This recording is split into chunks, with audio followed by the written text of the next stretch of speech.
we don't actually get into what the person on the other side is doing to get us our taxes. We don't get into what we can write off and what we can actually buy during the year and get the money from at the end of the year. We don't get into tax brackets and what bracket I'm in versus what bracket I want to be in, what bracket I want to stay in.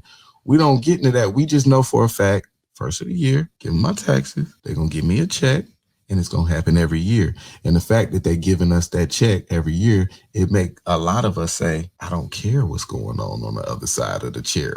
I'm on this side getting the check. I don't care what's going on. That opened my life when I found out what was going on the other side of that chair. And to your point here, because I grew up similar, where tax season was a thing where you knew you were going to get a refund, and there was a like, oh, we got to do this to get my refund. I am now currently, say, as a household, tax season is something we don't rush to. Yeah.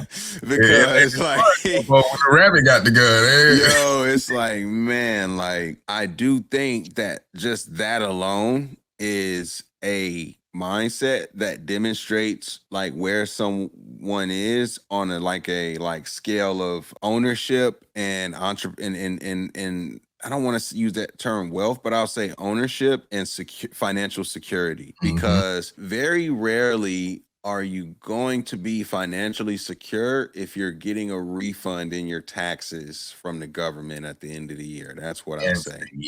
Yeah, like very rare. Like, I don't know how many people can really get any type of financial security when they're year over year waiting to get a refund back when they file taxes. So I gotta say, to your point, man, like you unfortunately you don't know what you don't know, but through these experiences, through the willingness to do different things, you take things on and you learn along the way. You know what I'm saying? So that's what's up. So you started the studio in Kannapolis, prime location. What's the name of the studio for people listening?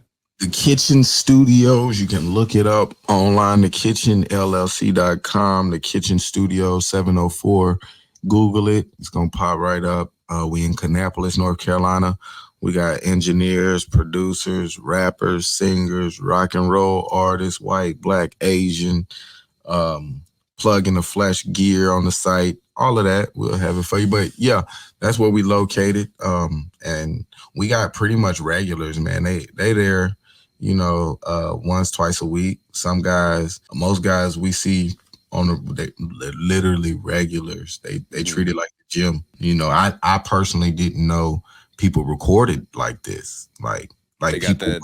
They in there actually like with songs, thoughts worked out, ready to get to it. Yeah, I didn't have cats come through, pay for a whole day, a whole block off the whole studio, get in the studio and not record one song. Yeah. I have seen it, bro. Just sit there, just writing. Got the game on. We got TVs in there. Got the game on. They in there listening to beats, writing. Paid for the whole session. They record one thing. Paid the engineer, everything. And they leave out. I'm feeling bad. Hey, that's just a part of doing the business, right? Like, that's a part of doing the business. But that's okay. So you got the studio. So, okay, what else? So after the studio, I realized that my passion, honestly, is business. I've been doing hand-to-hand business since, I don't know. Everybody knows me I used to sell CDs in school, man. I used to sell movies, man. So it was only naturally right that when I became older, I'm multiplying something. I end up finding out I have family over in California. I end up finding out I have family in Oregon. And these family members that I had reached out to, they own dispensaries.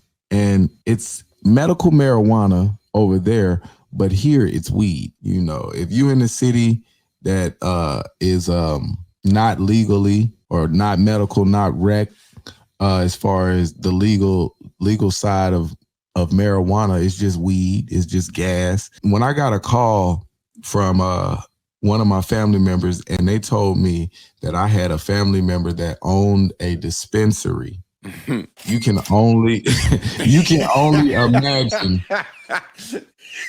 You can only imagine what I'm like. So I'm like, man, how can I own a dispensary? You know, Mhm. how can I become, this is my life. I love to smoke weed. You telling me I could smoke it legally without being in any trouble and I could obtain a business from this? Mhm. Oh, after I found that out, naturally, it was time to meet my cousin. Cousin, how you been?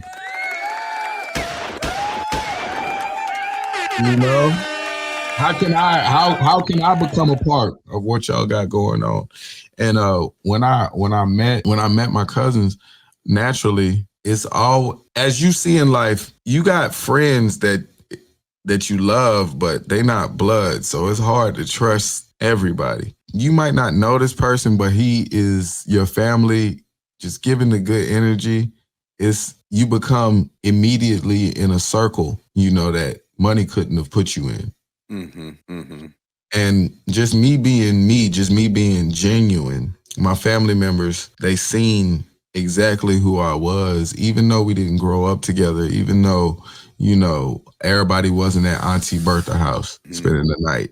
They still, felt the love and the family there. So I was, like I said, even from the jump of this whole podcast, I have been favored, highly. God has been so good to me that I've walked into a lot of blessings that I question, like, why me? Like, what have I done? And in turn, I make sure I go out my way to do whatever I can for anybody that I love, because I feel like it's an unbelievable feeling when you know for a fact it's somebody else, like guaranteed somebody else just looking out, handing you things that you know for a fact that it's just God, bro. But Mhm. um, my family actually gave me a job and allowed me to work at their dispensary. I took years off of my life to sacrifice and become a part owner of a dispensary. It's a lot of things that people want to do that I learned as well as myself, but people are not willing to do the hardest thing, I guess it is, to get where they want, and that's to put life completely down, put it all on the back burner. I put fun down, relationships down.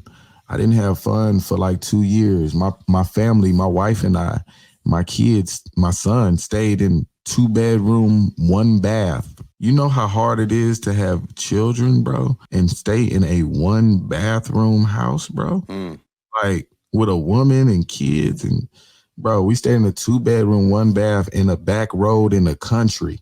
Mhm. Small joint, real small. We in the back taking a sacrifice, watching all my friends ball.